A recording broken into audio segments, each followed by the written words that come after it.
Welcome to the To Be Honest Sports MLB Weekly Podcast. I'm Brett Heller. I'm Trent Hunter.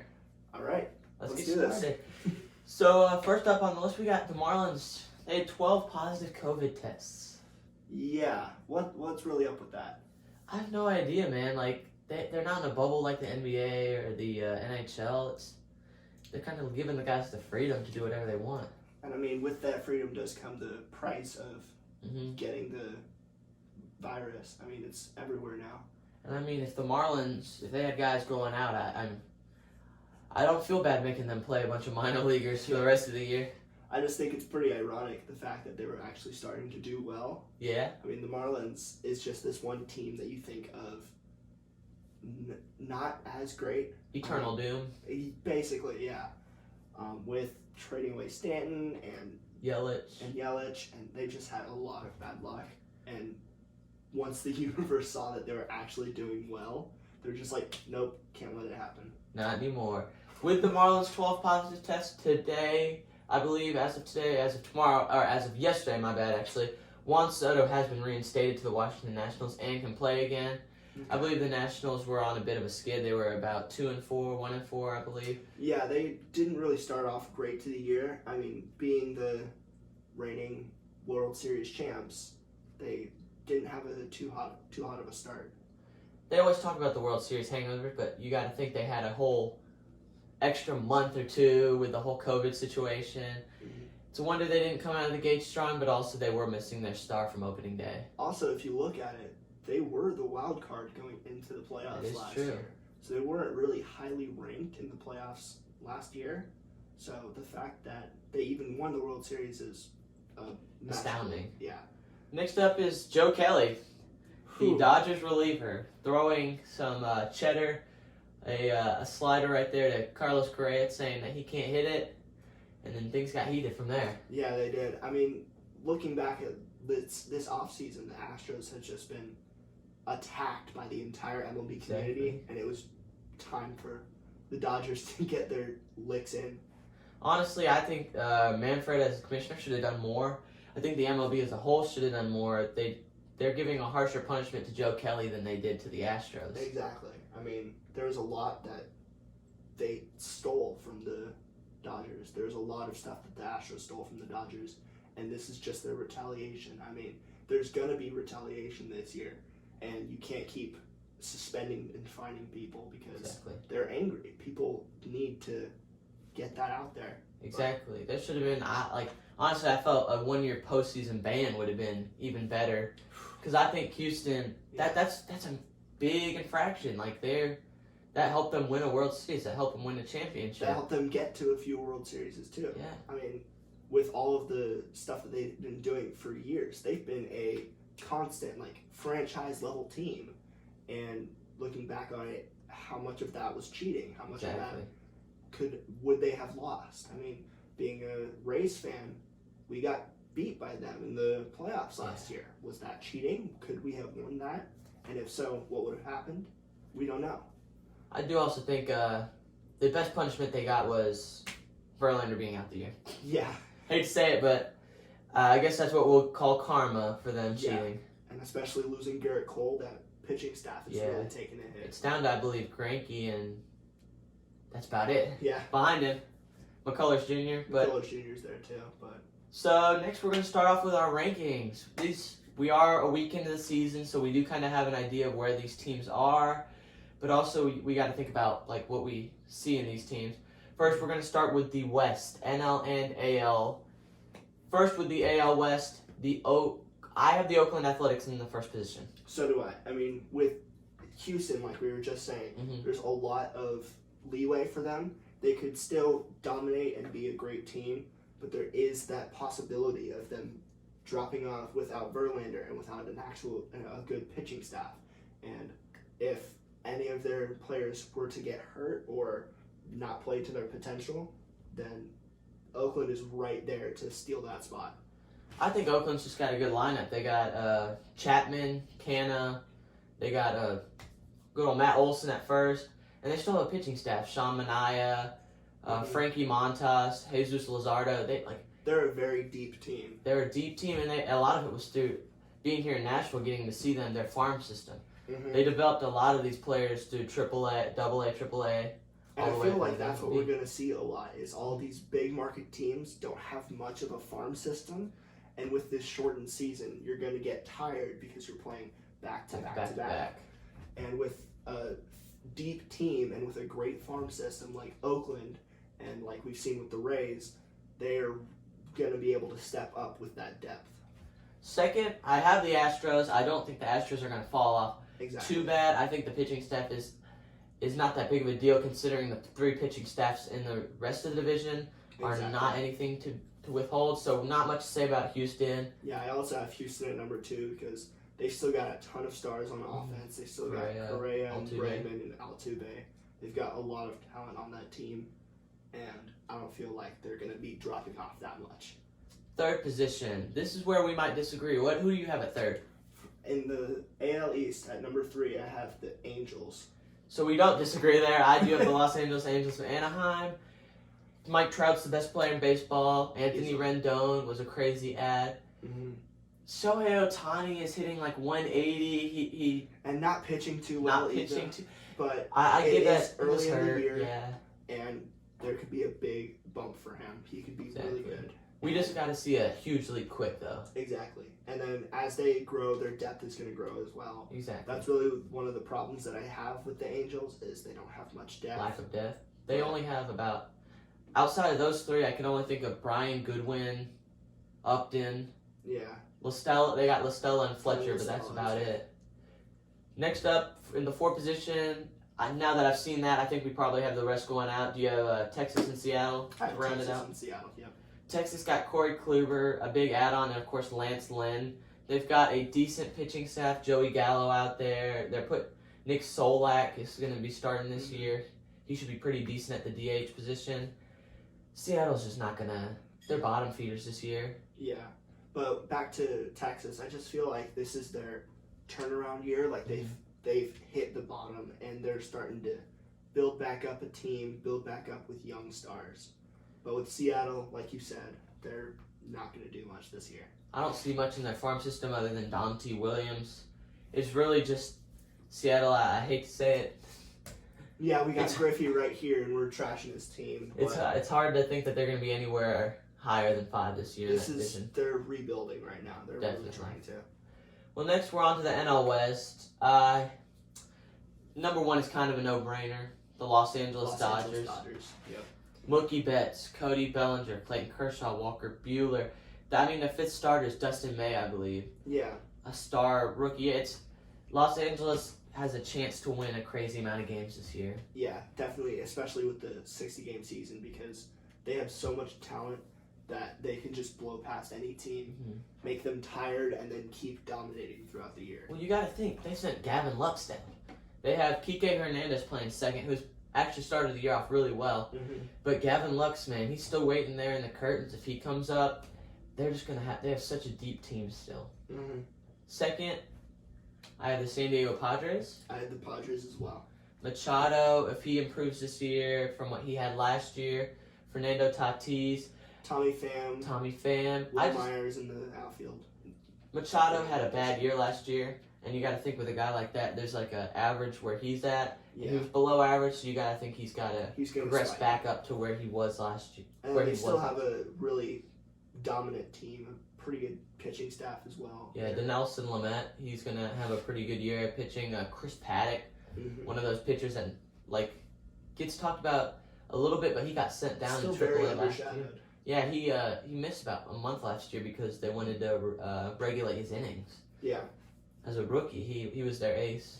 So yeah, San Diego hasn't been much of a team in the past, but finally building a team full of stars, I feel like they can take the number 2 in this division. Same here. Number 3? Arizona Diamondbacks. I have the Colorado Rockies. Colorado lacks pitching depth. I really only know Herman Marquez. See, that's the problem with the Rockies is why I put them at 4. I just don't trust that pitching staff. They have great Arenado and Story. They have great weapons on offense. Blackman. It really has to come down to the pitching, especially with a shortened season.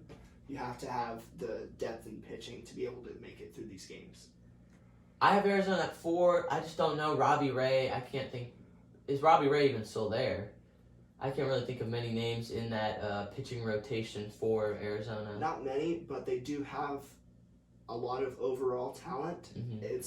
It's mostly a farm system with that, and I feel like that depth is going to make it through this time.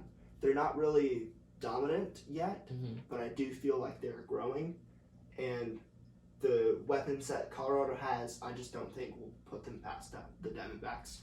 5th place, we have a shared San Francisco. Yeah. Mike Yastrzemski's basically the only player playing for that team. Johnny Cueto looked decent against the Dodgers. But this team is getting very old. Exactly. They're starting to decline, and it's showing. They hired the worst manager in all of baseball. I hate to say it, Gabe Kapler. I don't know how that man still has a job. That was the worst hiring I've ever seen. They're going to lose a couple of games because of his decisions to go to the bullpen or lack to go to the bullpen. He's not a good manager. There are many other guys I would have hired over him, even going from college or guys who haven't even managed. Yeah, but with San Francisco, they don't have too much talent in pitching or in batting. And like I said, they're starting to get old. It's showing. I have them at 5. Next up, we got the AL Central.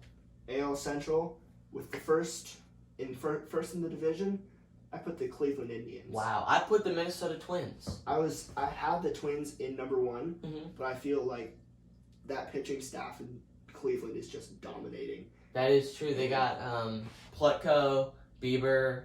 There was a guy who showed up really well in a couple days ago. They have a great pitching staff. And the fact that their pitching staff is getting outs quick, their offense is starting to show up too. So I feel like they can take the division over the Twins. I picked Minnesota just strictly because this team can hit. Nelson Cruz, Josh Donaldson. It's a Max very Kepler. close 1 and 2 for me. Exactly, it's pitching versus hitting, honestly. Exactly, and I side more towards pitching, just because they're the people that can change the game. There is something to be said with Minnesota. If guys like Rich Hill, Jake Odorizzi, Kenta Maeda, if they show up this year, Minnesota could have a pretty decent pitching staff compared to years past. I mean, I feel like I said, the Twins, Indians is like neck and neck. I think either way. One of them's going to be a wild card. The other one's going to be a division winner. That's how it's going to go. 3rd place, I have the White Sox. I also have the White Sox. I feel like they're a pretty average team right now. They've got a lot of weapons with Tim Anderson and all of them. Jose Abreu, but I just don't feel like they can take the top over the Indians or the Twins. Yeah, they're just dead average right there in the middle. Number 4, the Detroit Tigers. I actually have the Kansas City Royals. Detroit, I feel like they came out flying this year against, sadly, my Reds. Matt Boyd is not an ace, but Spencer Turnbull and some of the other 4 or 5 starters actually looked like they held the game in pretty decently, and their bullpen looked pretty decent. Their lineup is it's nothing too scary, but Jacoby Jones, Nico Goodrum didn't hit well, but Jacoby Jones. They do have C.J. Cron and Miguel Cabrera in a better form. I think they might take it from Kansas City. I don't know. I feel like I can sort of trust Kansas City. I feel like Merrifield has really come out as one of the next big young stars. I feel like he could lead this team past the Tigers. Not too far, but at least past the Tigers. And if Mondesi ever decides to hit above 220, that might actually end up working out. Yeah. Next, we have the NL Central. This is a division that I see a lot of, I watch a lot of. And who do you have in first? So it's a very tight division. I feel like the top 4 could easily be changed. But for right now, just from what I've seen so far, I had the Chicago Cubs at number 1. And yes, I am a Reds fan. I am very biased, and I do have the Chicago Cubs at 1. Yeah. We lost the first 2 to them. There's not much to say. They got Rizzo, they got Bryant, Nico Horner stepped up. You got all sorts of guys playing well for them. Their bullpen is bad. Like Dylan Maples threw 8 strikes and 26 pitches. He's shaky. He's probably gonna get DFA. Probably. But Kyle Hendricks, they got a good starting pitching staff. Yu Darvish has some games. Yeah, but I just feel like the overall talent of of this team is going to just take them past. Yeah, I already think. Plus, coming out of the gates strong always helps. Number 2, I know we're 2-4, but I have the Cincinnati Reds. I think with Moustakas and Senzel came back last night. They both hit a home run. Moustakas hit a 2-run. Senzel hit a solo, and Castellanos had a grand slam. I think that we're going to be right there around 2. I really don't think we're going to have problems with Milwaukee or St. Louis or Pittsburgh later in the year. Plus, we have another series with Detroit where we can take a couple games. I also have the Reds at number 2. I just feel like you guys have a ton of young talent mixed with like old veteran players that can bring this team, and also a great pitching staff. Yeah, that pitching staff.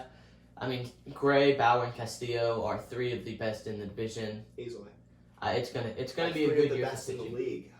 There are a That is lot true. of high number 3 pitching rotations that are just unbelievable, and I think that this is one of them. I do have our eyes on the bullpen. We give up a lot of bad runs from the bullpen.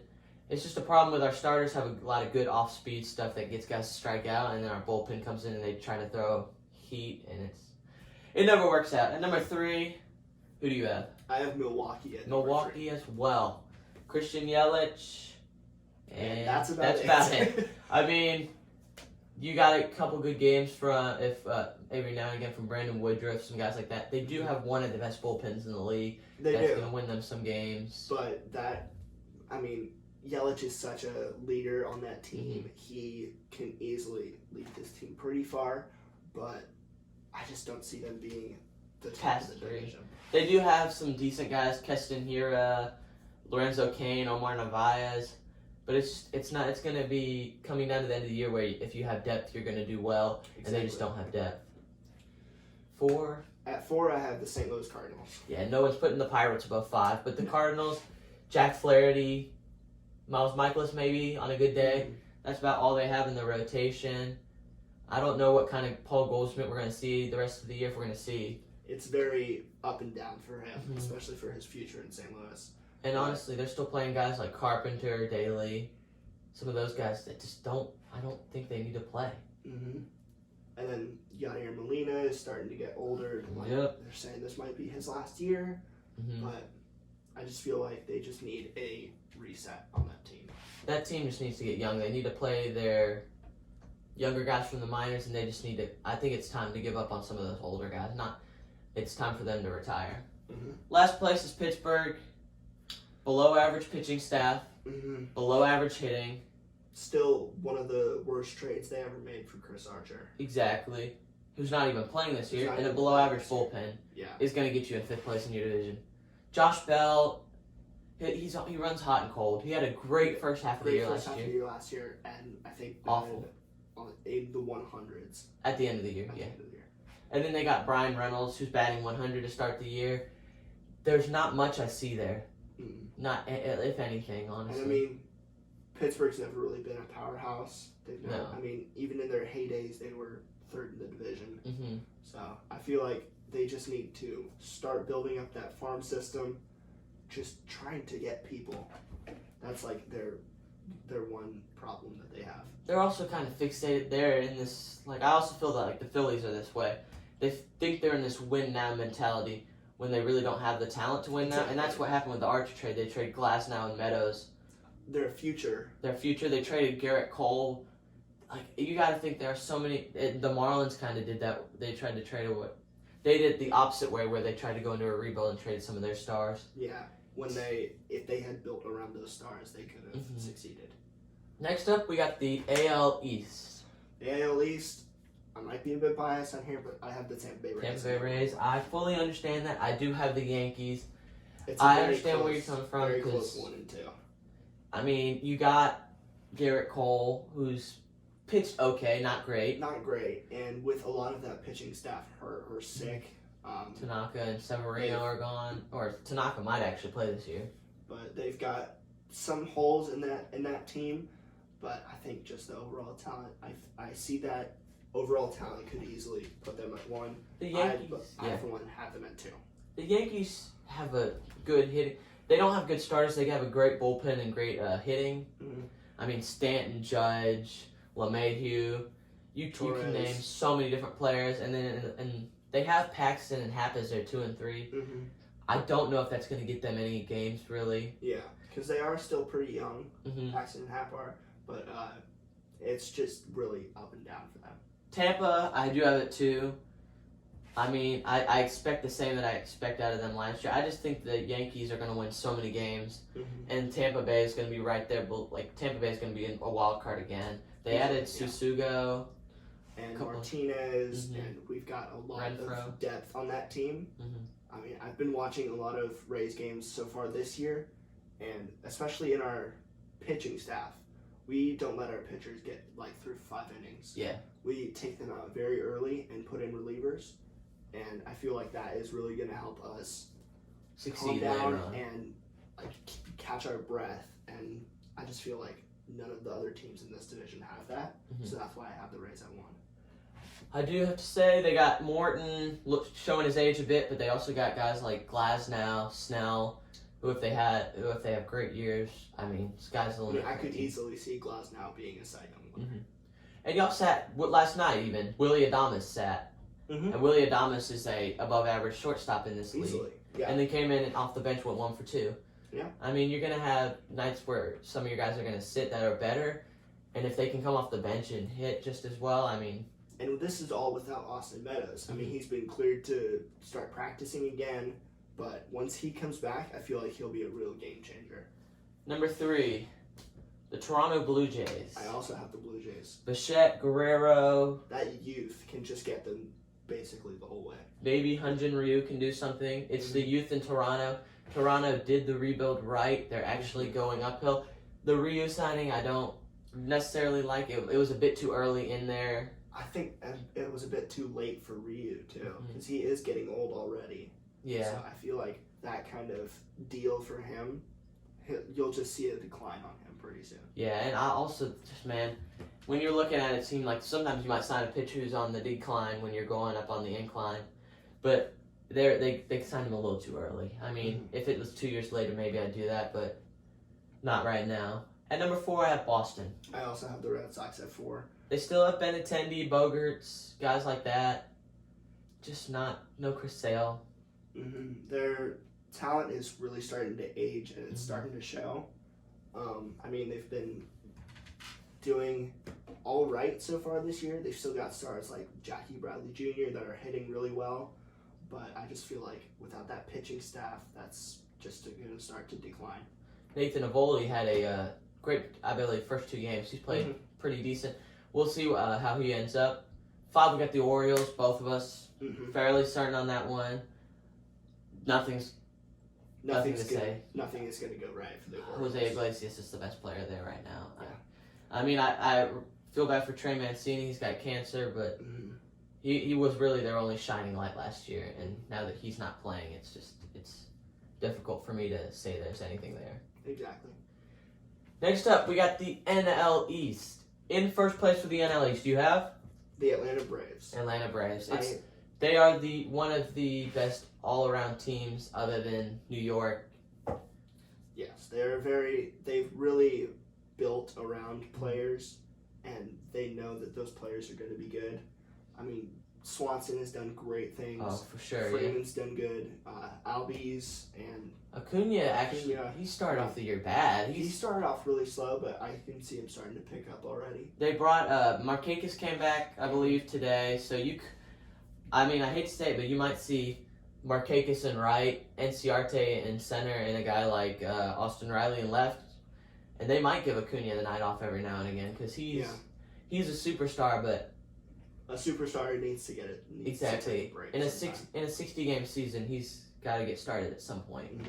And with Mike Soroka leading the pitching staff, it's just he's dominant there right now. Number 2, I have the New York Mets. I also have the Mets at number 2. I feel like the really only thing that's holding this team back is that bullpen. And the starters sometimes. Well, the fact that they lost a lot of their starters at the start of the year. I mean, like Noah Syndergaard was supposed to do great things this year, but I think he took the year off for Tommy John surgery. So I just feel like he's not. I just feel like without him, that pitching staff is starting to take a decline. But with hitters like Pete Alonso, Jeff McNeil, Yoenis Cespedes, I feel like they're really going to push up and be really close with the Braves, but not quite pass them. I think DeGrom and Matz is the rotation now. I mean, Wheeler went to... had a really bad year. Porcello, oh my, yeah. But Matz went to... Or not Matz, sorry. Wheeler went to Philly. Mm-hmm. And the bullpen, as long as you're putting Edwin Diaz in a game where you're one run away, the other team still has a shot. Edwin Diaz is never going to be a closer. He's never a consistent closer now. Mm-hmm. Number 3. This is where I can change my mind very quickly. Me too. Number 3 on my list right here that I did, I have Miami. Hear me out. Miami did have a great start. Washington also did start the year without Juan Soto. Mm-hmm. I think Washington throughout the year will hop Miami. I think Miami is the 4 though. Okay. I have Washington at 3 because I feel like they just have that talent. They still have Scherzer throwing the ball. He's a talent that is like none other. None other. He strikes out everybody. Exactly. It's hard to hit him. He's one of the best pitchers of our generation. For sure. And with Soto back, that should help the lineup. Mm-hmm. We'll just have to see where it goes, what their bullpen does. If Patrick Corbin can step up in that too. Mm-hmm. We're just going to have to see where they go with that. At 4, I do have Miami.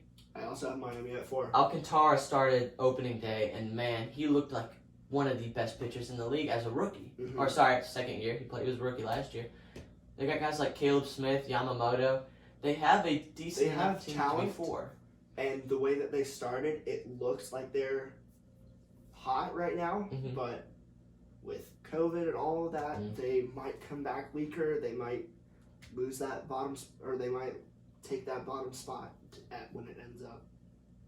I do see that. I believe they have Corey Dickerson, Jesus Aguilar, but they also do have 2 prospects that intrigue me, and that is Sixto Sanchez, a pitcher. If he comes up, he's got some stuff. And Lewis Brinson, he was part of the Christian Yelich trade. Mm-hmm. I believe Sixto Sanchez might have been part of the Stanton, or he might have been part of the other one. Those are 2 prospects that might get called up with this whole COVID situation. They do have a lot of depth on that team, and they have a lot of young stars, so I feel like they might be able to not succeed, but not be one of the worst teams like they've been. And then at the bottom spot, I have the Philadelphia Phillies. They're just that one team that you think might make a turnaround this year. Mm-hmm. They have stars to be able to do that, but I feel like all of this comes down to their depth and their roots in management. Yeah. They're just built the wrong way. And I feel like that this is going to be the year that they finally realize that they can't really succeed with a team like this. And I just noticed an error in my list. Let me get that fixed. Uh-oh. Right quickly. So yeah, that's my list. It's, once again, it could easily change. Still, the season's very short, and it's very young already, so any of this could change. Alrighty, and now we're on to the Cy Young winners. Personally, we just narrowed it down to 3. We didn't want to go too far past them. Mm-hmm. So, who are your 3 for the AL? My 3 for the AL are Tyler Glasnow, Mm-hmm. kind of hitting home for me. Shane Bieber, who's just been dominant so far, and Garrett Cole. Garrett Cole? I saw Garrett Cole start to the year. I wasn't too impressed with how he kind of looked a little, like he didn't look confident against Adam Eaton, which is like Adam Eaton. So I went with Mike Clevenger from the Cleveland Indians, and I went with Shane Bieber. I went with 2 Cleveland Indians. 2 from Cleveland. I can see that happening. Sandwiched in the middle, this one is a bit of a stretch. Jesus Luzardo from the Oakland Athletics. Okay. I think the guy's got a bit of talent. He does. I've seen his talent so far. I mean, he's been, that one game that he played has been great. And last year even. Yeah. But I think he's going to show up this year. Yeah. I mean, Tyler Glasnow, hitting home for me. Mm-hmm. Started off the year great, had 9 strikeouts and I think 4 innings, and had no earned runs.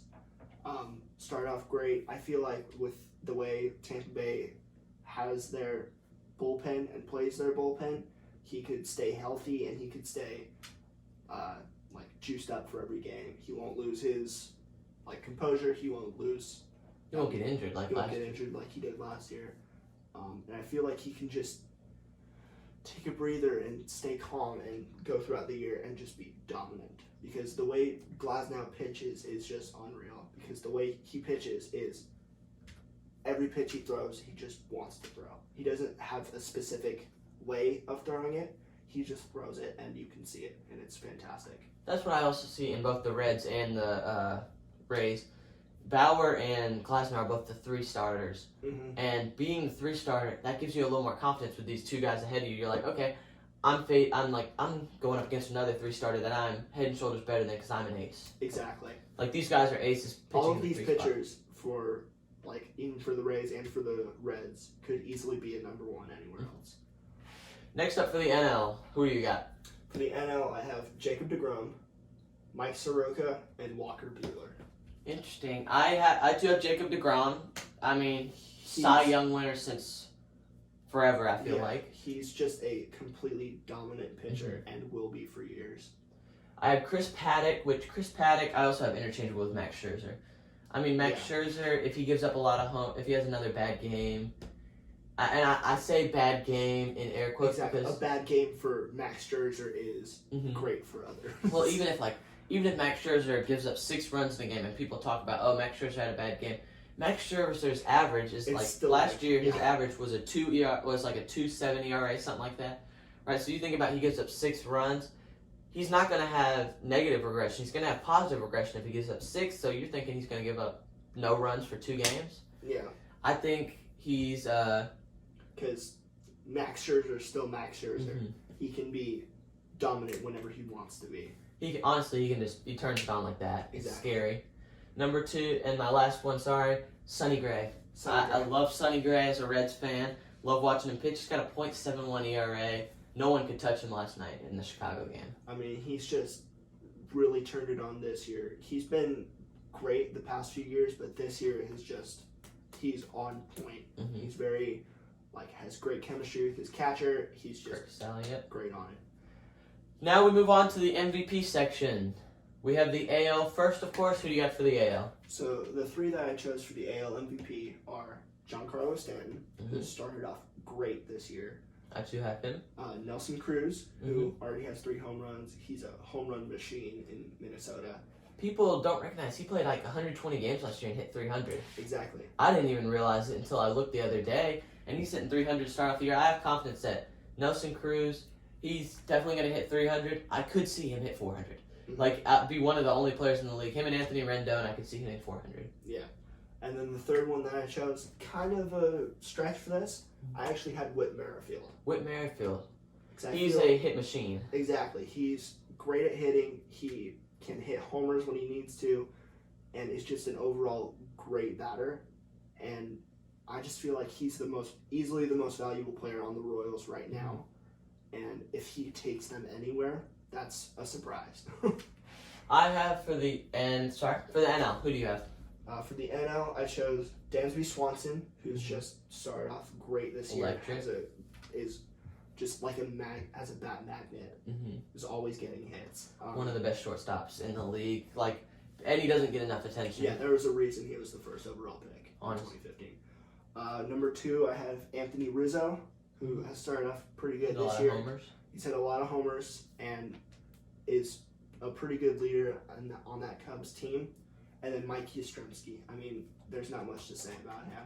He's basically the only player that the Giants have right now. But if he can, same with Merrifield, like I said, if he can take them anywhere, then that's fantastic. I mean, he had a walk-off last night against San Diego, hit 2 last night. He's a bright spot in a dark area. People call him a journeyman because he went different places in the minors, but he's decent. Also looking at that list, 2 out of the 3 Vanderbilt graduates, Mike Yastrzemski and Dansby Swanson, and you mentioned earlier Walker Buehler in your in my Cy Young, and I mentioned Sonny Gray. I mean, Vanderbilt clearly producing a bit of talent in the MLB. Yeah, just a little bit. I actually have a different one other than not Swanson, not Yastrzemski. Who else did you have? I had Rizzo. Other than Rizzo, I had Mike Moustakas. There's a clear-cut difference between how we play with Moustakas and without him. He's had 2 homers in 2 games. And I think he easily has a 6 difference RBIs. on how he plays in Cincinnati and how he played in Kansas City. Oh my! And even when he played in Milwaukee, he's just looked head and shoulders, like his swing looks better. He's lost a couple pounds. He's gonna be dominant this year at second. Yeah. And to round this off, I got the NL and AL All-Stars, who I thought played the best this week. For the AL, we got Lance Lynn. Pitched 2 games, pitched 2 gems of games. Not much to debate there. Nelson Cruz as our DH. He, there's not much to say more about Nelson Cruz. Hit a lot of homers. Yeah.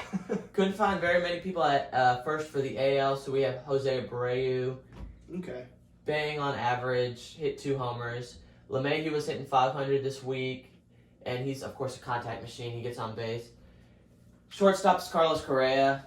He hit a homer, a double, and a single last night, or 2 nights ago. The guy's just, he's just a hitter.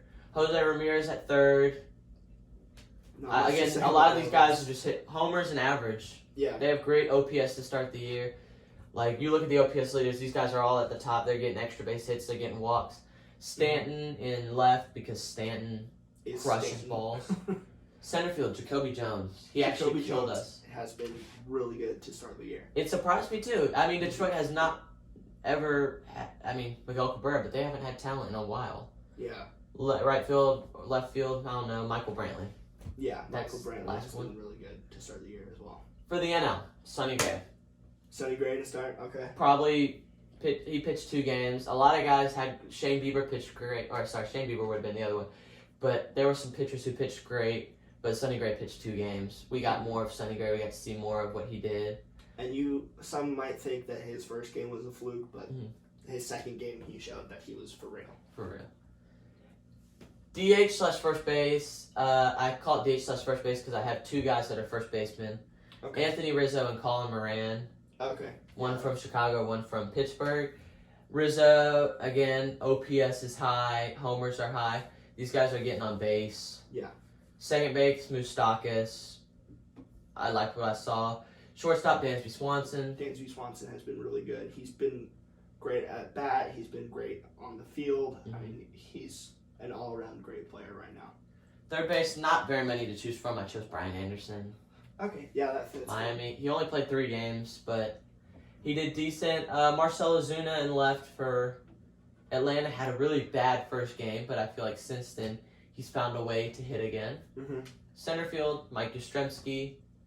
Yeah. Not much to be said there. And in right field, this is going to be a bit of a surprise, Nick Castellanos. Oh, Nick Castellanos has been great. 2 homers, 8 RBIs. He's hitting .381, and plus he's had a ton of plate appearances. They don't talk about his walks either. The Reds lead. He's great at the way he goes to the plate.